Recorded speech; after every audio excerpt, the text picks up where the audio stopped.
اعوذ بالله من الشیطان اللعین الرجیم. بسم الله الرحمن الرحیم.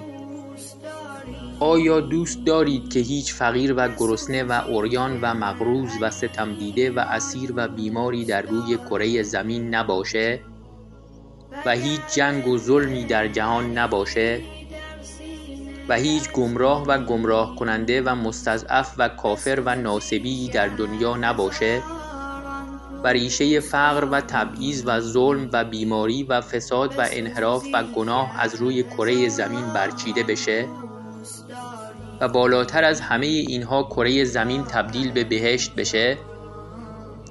تنها راه چاره برای تحقق این امر ظهور امام عصر عجل الله تعالی فرجه الشریفه و یکی از راه‌های نزدیکتر کردن ظهور احیای امر یا نشر علوم یا احادیث شریفه اهل بیت علیهم السلامه تا جهانیان با آشنایی با اهل بیت علیهم السلام و کلام شریفشون هرچه بیشتر شیعه بشن و تعداد یاران امام عصر عجل الله تعالی فرجه الشریف و دعا کنندگان جهت ظهور بیشتر بشه.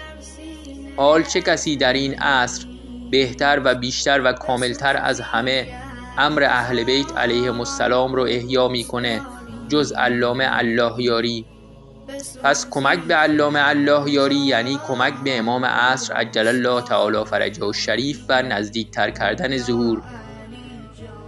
تا حالا بهش کمک کردی؟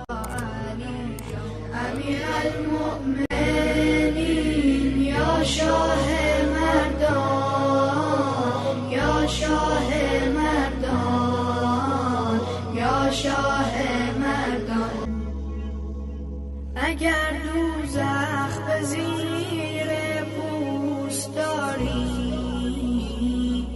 نسوزی گر علی را